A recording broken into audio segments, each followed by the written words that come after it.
Buenas tardes, chicos. Vamos a iniciar con este tema que es el principio de Arquímedes. Se preguntarán por qué puse esta imagen. Si ya vieron el video, van a saber por qué puse esta imagen aquí.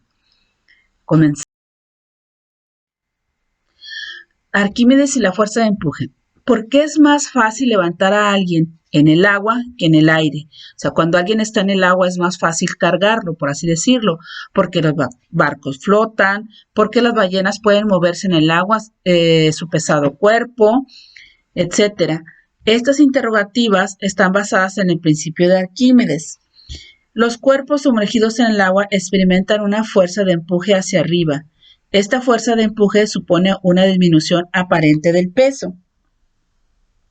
Esto se debe a que cuando la persona está sumergida en el agua, ejerce sobre ella una fuerza hacia arriba, que es exactamente igual a la dirección opuesta de la atracción de la gravedad. A esta fuerza se le llama fuerza de flotación y es una consecuencia del aumento de la presión con la profundidad. El principio de Arquímedes afirma que todo cuerpo sumergido en un fluido experimenta un empuje vertical hacia arriba igual al peso del fluido desalojado. El sumergir un objeto en un líquido se verifica que el objeto desplaza un volumen de un líquido igual al propio volumen. Pero si se pesa este volumen de líquido desplazado, se observa que coincide con el valor del empuje. La relación entre la fuerza de flotación y el líquido desplazado fue descubierto por Arquímedes hace ya casi más de 2000 años. Él pudo cuantificar esta fuerza que se requiere y que permite que un objeto pueda flotar. Por eso cuando ponemos un cubo de hielo en el agua, estamos viendo estas fuerzas de empuje.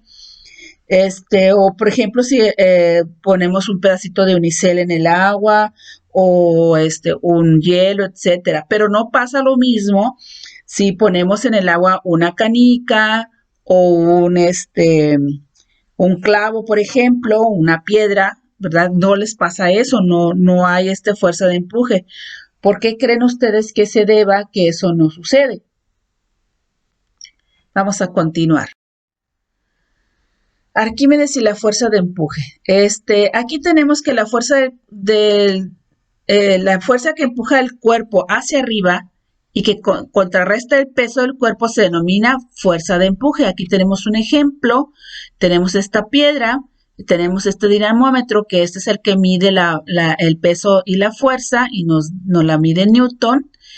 Y acá lo tenemos, la misma piedra, ¿sí? Pero ahora sumergida en el agua, y vemos que hay una fuerza de empuje y el peso o la fuerza que tienen cambia de 8 newton a 5 newton, disminuye por la fuerza de empuje que hay en los fluidos o en los líquidos. Esta fuerza recibe el nombre de empuje hidrostático o de Arquímedes y se mide en newtons en el Sistema Internacional de Unidades. El principio de Arquímedes se formula así: E, que es el empuje, por M, que es la masa, por gravedad o la aceleración de la gravedad. O también lo podemos determinar por PF, que es la densidad del fluido o la densidad del líquido, G, que sigue siendo la aceleración de la gravedad, y V, que es el volumen del fluido desplazado. ¿Ok? Se puede calcular de estas dos maneras el empuje.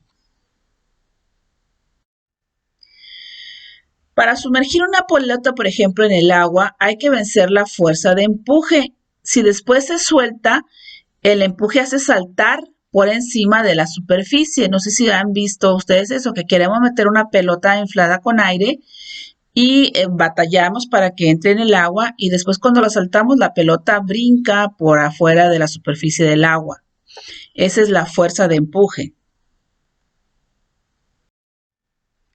La explicación del principio de Arquímedes consta de dos partes, como se indica en las figuras: el estudio de las fuerzas sobre la porción del líquido en equilibrio con el resto del fluido, la sustitución de esa porción del fluido por un cuerpo sólido de la misma forma y de iguales dimensiones, ¿sí?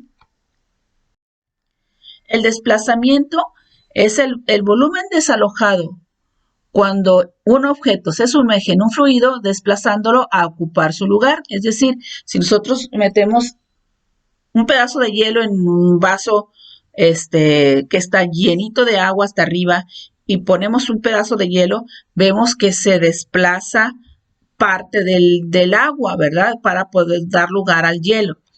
El volumen del fluido desplazado puede ser medido a partir de esto y se puede deducir el volumen del cuerpo sumergido. Se debe ser exactamente igual al volumen del fluido desalojado.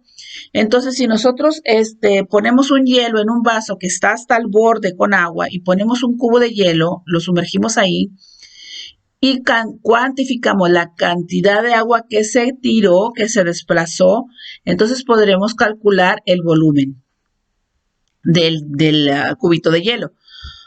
Un objeto que se sumerge desplaza un volumen de líquido igual al volumen del objeto. Por el principio de Arquímedes se sabe que este peso del objeto se obtiene multiplicando su volumen por la densidad del fluido. Si la densidad del objeto es menor a la del líquido desplazado, el objeto flota. Si la densidad es mayor, entonces se hunde. En el caso de un objeto que flota, el peso del fluido desplazado será igual al peso del objeto. ¿Ok? Solamente con los que flotan. Bueno, esto es referente al video de la corona del rey. Dice, todo cuerpo sumergido en un líquido experimenta un empuje vertical hacia arriba, igual que el peso del líquido desalojado, que fue lo que descubrió Arquímedes. Aquí dice, el rey Siracusa entrega una pieza de oro a Loferre para que fabricase una corona. ¿Cómo saber si la corona estaba hecha con oro, con el oro entregado? La experiencia de Arquímedes. La densidad del oro y la plata son distintas y por tanto los bloques tienen o desplazan un volumen distinto. ¿Sí?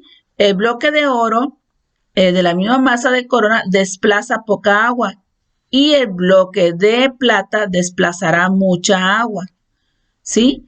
Entonces, más el agua desplazada que con el bloque de oro, pero menos que con el bloque de plata.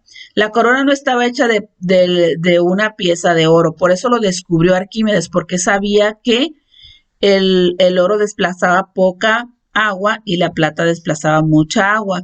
Al ver que la cantidad de agua que desplazó era mayor que lo que debía haber desplazado con la cantidad de oro que se le dio, se dio cuenta que no estaba hecha de oro puro. Y así pudo comprobar que no estaba hecha de oro puro sin romper la corona.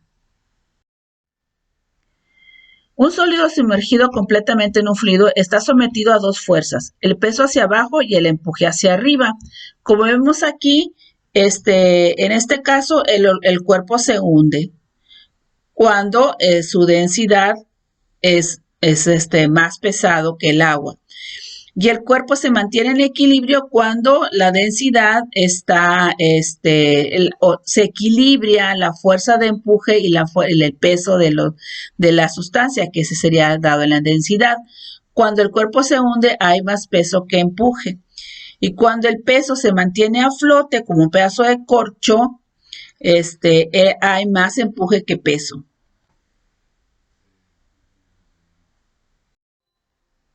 A ver, continuamos. ¿Es constante la fuerza de empuje? La fuerza de empuje no es constante, ya que esta depende de la porción de sólido que se encuentre sumergido y la posición del sólido sumergido determina el volumen de líquido desplazado. O sea, no es lo mismo que se sumerja todo el sólido, todo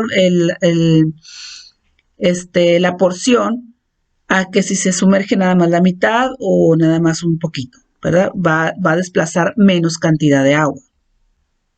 Por eso no es constante.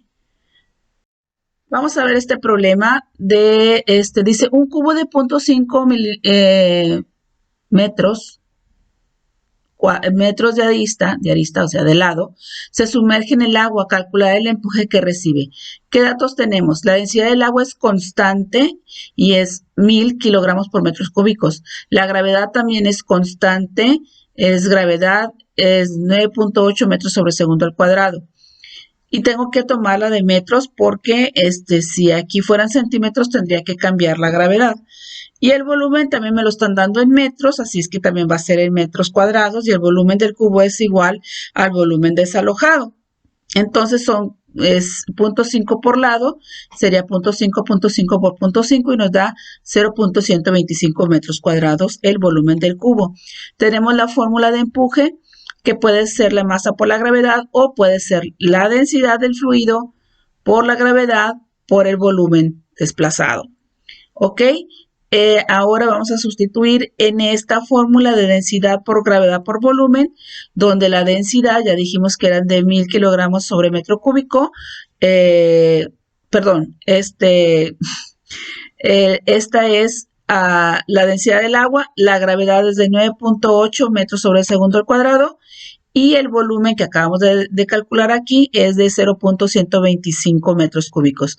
Multiplicamos, eliminamos las unidades iguales, que sería metros cúbicos sobre metros cúbicos, y nos quedaría kilogramos por metro sobre segundo al cuadrado, que son las unidades del Newton, y el resultado sería 1225 newtons.